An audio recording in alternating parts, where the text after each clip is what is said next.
we're making an Acan garden. Let's go.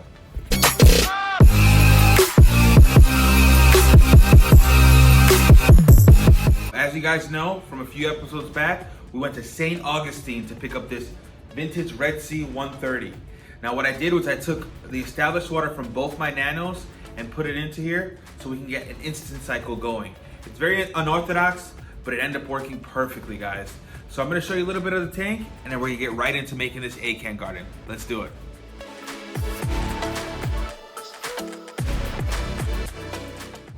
So one thing I noticed is obviously coming from a nano tank is that in the nano tank, it seems like you have so many things when it comes to corals.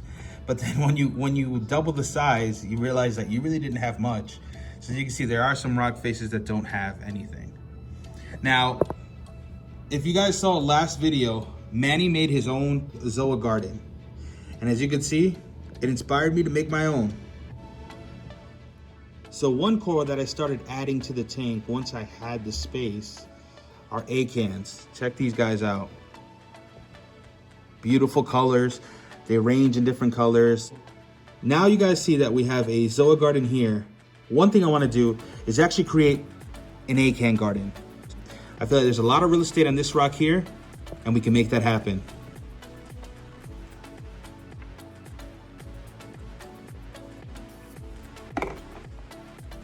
Let's actually put some water in here.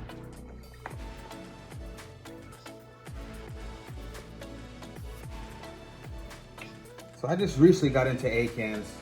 I've always been a Zoa guy, but I don't know why. Acans, just how crazy their colors get. And the growth rate that they have, how large they get.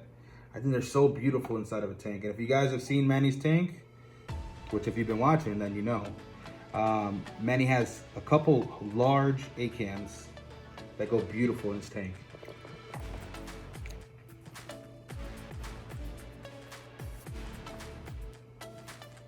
All right, so I'm just gonna take these guys.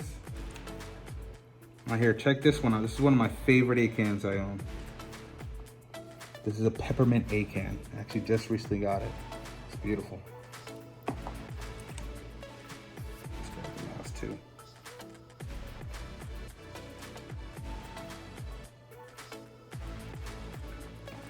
So I already got a station set up here so we can start the rocks.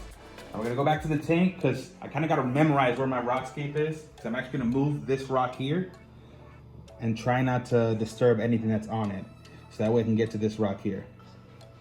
So let's do it. We may get something falling, but hopefully it stays intact. Just gonna move it to where the Acans were. Nice and slow. Just lean it on this rock here. That way nothing falls. There we go.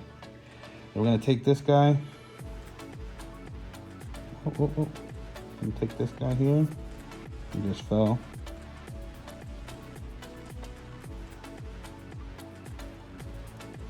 And put him right here on the flag, right? All right, so make sure there's no hermits or anything on there. And then we're just gonna transition it to this towel here. So my strawberry crab, who's been with me since day one, decided to stay long on the rock. Put him back in here. So I don't know if you see this, but I have a bristle worm just hanging out on this rock. Luckily I grabbed it because Acans do not like bristle worms. So we're gonna get rid of this guy. He's a pretty long one. It's feisty. Check that out, guys.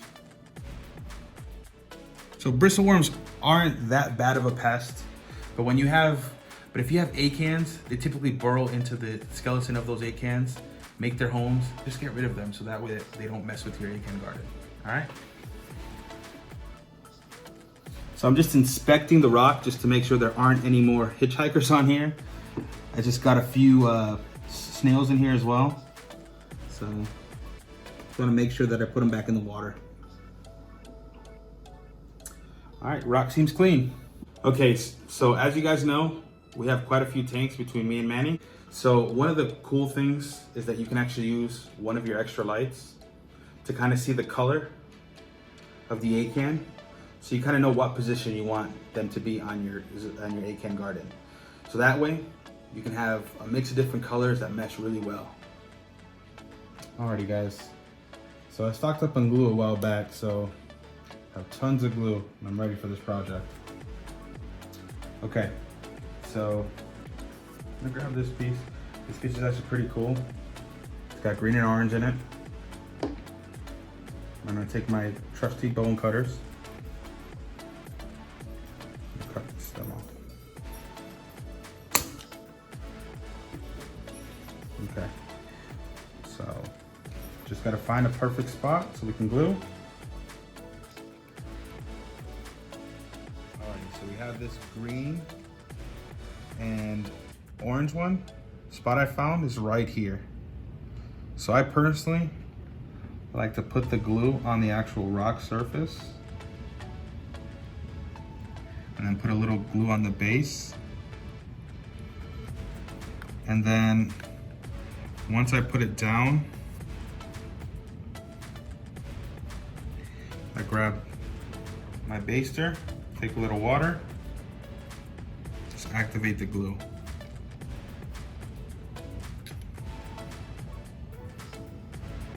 Just put a little pressure, wait a few seconds, and voila, there you go. First piece is on. Next piece, I have one that's already cut. It's red. I think it'd be perfect right here in the center. So, put a little glue,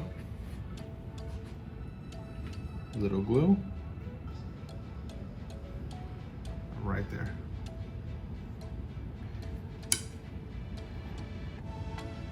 A little bit of water.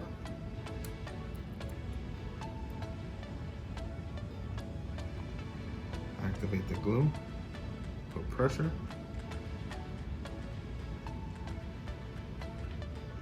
Okay, so for some of these, I'm actually gonna leave the stem on these plugs, just so that it'll be easier for me to take off once they grow.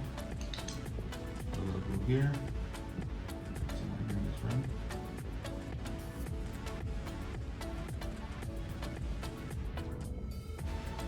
Pressure.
Carefully put this back.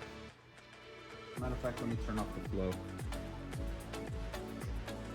Oops, wrong button. There we go. So we got the flow off. So we can put these guys in there. We're gonna carefully put these guys in there. Kind of position the rod. That's the way to showcase.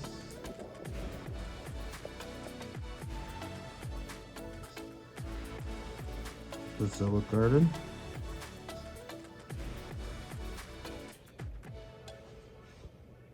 And then we're going to carefully grab the rockwork over here.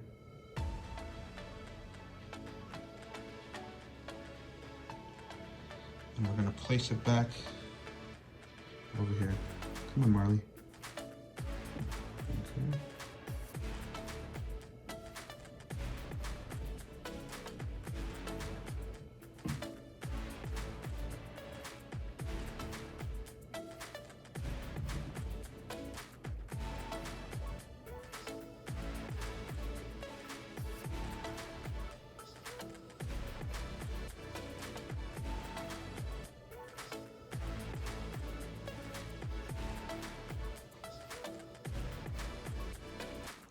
Okay, Reefers, and there you have it. There's the finished product of our Acan garden.